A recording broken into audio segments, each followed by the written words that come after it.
You're watching Sitka Cinema Classics on Wild at Home. Hello and good evening. Welcome to a very special episode of Wild at Home. This evening we will be making documentary film history as well as delicious salmon bites, both equally amazing and inspiring. Tonight we take an inside look at the trailblazing documentary film Last Man Fishing.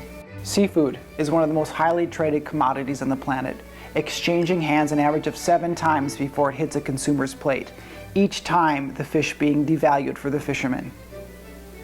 And who are the losers? That's right, fishermen and consumers. Low price for fishermen, terrible quality, and no transparency for the consumer. But most people don't know that. But you do, our members out there. And I'm speaking directly to you. So let's make a deal. We promise to responsibly catch the fish and tell you everything about it if you promise to tell everyone you know about the fish that we catch. It's a symbiotic relationship, and it all starts in October with the opening of our 2021 shares. Your support makes the change. So tonight, to complement the premiere of Last Man Fishing, we've prepared a fun theater snack. So come join me in the kitchen and let's go make something wonderful together.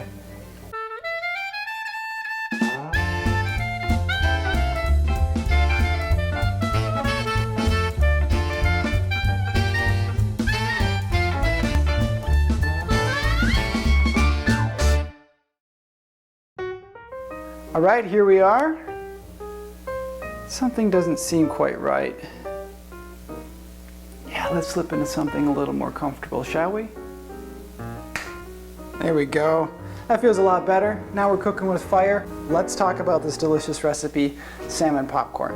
What we're gonna be doing first is your dipping, because the last thing you wanna have happen is having your crispy salmon popcorn bites come out and you don't have your sauce ready to immediately dip in. It's gonna be a sad affair. We're gonna avoid that. So the first thing we're gonna do is the dipping. This is called the eagle sauce that was named by Ever. I think it's just because she said the eagles eat salmon and I needed a good name for this. Let's, how do they do this on cooking shows? Do they have professionals? All right, first thing, add some yogurt. Basic yogurt, a nice tangy yogurt. That's what I prefer.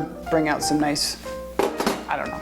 It's tangy, it's better. And then a little bit of toasted sesame oil. Then we're gonna do about 2 tablespoons of fresh orange juice. And thanks to our friends out in San Diego that sent us these incredible oranges. Thanks, guys. And then about a half a teaspoon of onion powder. And then about 1 tablespoon of dill, and we're gonna chop that nice and fine. So you guys are gonna embark on quite a cinematic adventure with JD Schuler, good friend of Sitka Salmon Shares. So we're gonna do just a little pinch of salt. You're gonna probably recognize some fishermen like Mark Skeel, John Skeel. The very famous Mark Bittman is our narrator for the movie. Yeah. So there's your perfect, about 30-second eagle sauce. Okay, you guys, next thing is popcorn. And I use a nice white kernel. I think it's more tender. I use a coconut oil because I'm gonna bring in some coconut flavor to the rest of the dish, and then a little bit of salt. And then I always turn to the old trusty whirly pop, stovetop whirly pop. And then what we're gonna do is we're gonna take the popcorn and we're gonna put it in old trusty blue here, red. Old trusty red here. And we're gonna grind it up real fine, and that's gonna be part of the dredging. It's going to be our breading. It's going to be pretty great. So let's do that. We're going to turn up our stove, put your coconut oil in, a couple pinches of salt, and popcorn. All right. Beauty of whirly pop, it kind of just takes care of itself. You're going to mix it up a little bit. All right, while the popcorn warms up a little bit, you guys, let's get into the dredge part of this. So there's 3 components to any sort of dredging, and it's going to be a flour base, and then a breading, and an egg, and not in that order. You need 3 bowls for your dredge. First bowl is going to be your flour.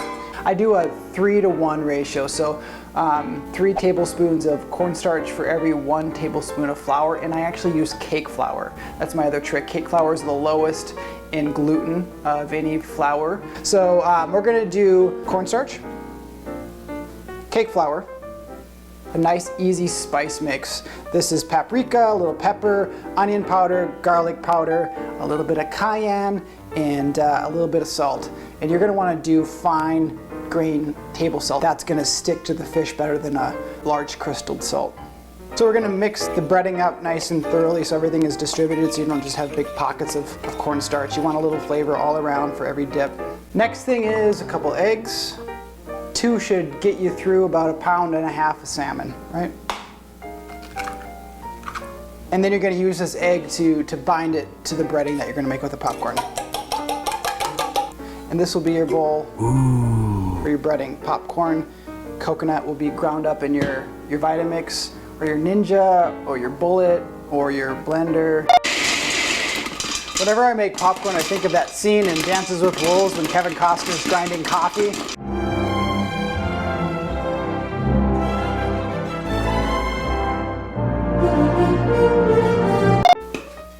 Bingo. All right, 5 cups. 1, 2, 3, 4. Is that? Last count. 1, 2. Is that 5? We're gonna do 1/2 cup of coconut flake. And then we're gonna blend it till it's pretty fine.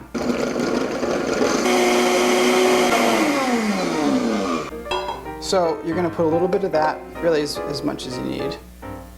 And then drop the rest of that coconut flake in there. Mix it up. Okay guys, now it's gonna start getting fun. We have our dredge ready. We have our flour, we have our egg, we have our breading. The next stage is our oil. And what we're gonna put in the oil is fish. You're gonna start heating your oil. You're gonna get it up to about 400 to 415 degrees. I know that might seem kind of high for those of you that deep fry, but we're gonna go higher with this because fish cooks very fast. These are small pieces. So I want that breading to brown quickly without overcooking the fish. Okay, a quick bit about your salmon. You're gonna cut it into 1 to 1 1/4, 1.5 inch chunks. A couple things you're gonna need in addition. A nice cooling rack and then a couple plates. Flour your salmon and pile it up here, and then you can kind of hold reserve pieces of salmon that have been breaded, so you can do this in batches. We're gonna salt our fish. So this is great because you can dovetail a little part of your recipe. While the salt is soaking in and seasoning your salmon, you can be heating up your oil. It takes about 8 to 10 minutes for both. It's perfect. Oh, hold on. While at home, this is Richie. Hey, what's up, Nick? How are ya? Yeah. Hold on. It's Nick Mink, our president. Yeah. Well, it's good to hear from you, man. What's up? Oh, don't worry about it, man. Yeah, you can pay me back whenever. You're good for it, I know. No big deal. Yeah, you can pay me back whenever. Oh, did you want to talk to him too? Sure.